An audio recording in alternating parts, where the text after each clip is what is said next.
Okey, terima kasih. Apa yang anda boleh makan untuk bantu proses pembuangan batu karang dalam buah pinggang anda jadi semakin cepat? Okey, kalau anda sedang ambil treatment daripada doktor, sila teruskan, sila ikut nasihat doktor. Tapi anda pun mungkin ada setengah orang nak cari cara alternatif sambil-sambil kan kita makan something yang sihat, boleh bantu untuk atasi juga masalah buah pinggang yang ada batu karang.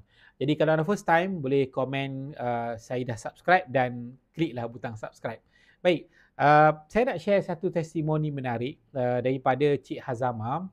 Dia muda lagi, umur dia dalam 30-an, dia aktif bekerja, selalu panjat pencawang elektrik, ya. Dia seorang technician dan dia disahkan ada masalah batu karang dalam buah pinggang. Jadi apa yang dia buat, biasanya dia pergi doktor dan dapatkan rawatan lah dan dia ikut rawatan doktor. Tapi dalam masa yang sama, dia pun ambil suplemen yang untuk bantu kesihatan buah pinggang tu supaya boleh buang, bantu untuk buang lah batu karang tu. Jadi apa yang berlaku, dia amalkan 2 bulan sahaja, okay, produk-produk yang saya akan share lepas ni. Doktor panggil dia, based on appointment, dia bagi tahu apa yang ditanya apa yang awak makan, saya makan benda-benda ni lah. Dan awak boleh teruskan makan benda tu sebab awak dah tak perlu datang lagi sebab saya dah discharge awak. Maksudnya dia tak ada rawatan susulan sebab dia punya batu karang tu dah hilang. Dah hilang. So macam mana nak dapatkan benda ni? Simple saja boleh dapatkan daripada kami lah di Ultimate Vitamin.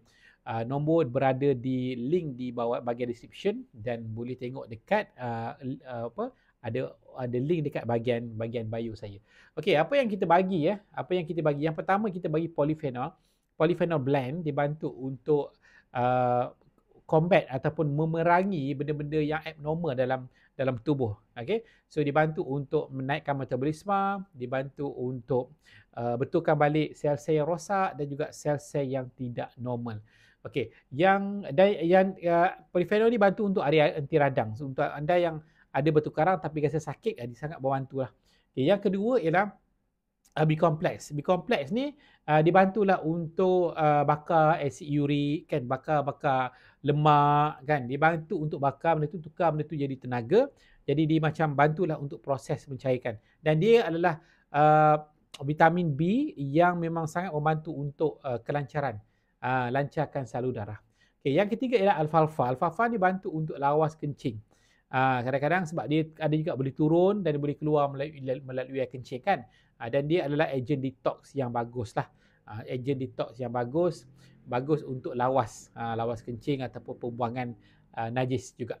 Okey, kemudian omega 3. Omega 3 ni bagus sebagai agent untuk naikkan metabolisme. Dia memang kerja dia adalah untuk bakar lemak lah. Bakar benda-benda yang tak perlu dalam tubuh kita. Dibantu dan dia pun bersifat anti radang. Elak benda tu jadi radang sakit. Okey, kemudian apa lagi? So saya dah kongsi polyphenol. Saya rasa saya kongsi satu lagi kalsium. Okey, mengikut kajian kalau kalsium dalam tubuh kita tak cukup, maka dia mudah nak jadi batu karang. So kita tak nak pembentukan batu karang tu terus berlaku. Jadi tapi tak boleh ambil banyak sangat. Kalau banyak sangat kalsium jadi melain pula. Jadi kita akan bagi kalsium dalam dos yang memang sesuai dengan intake you lah.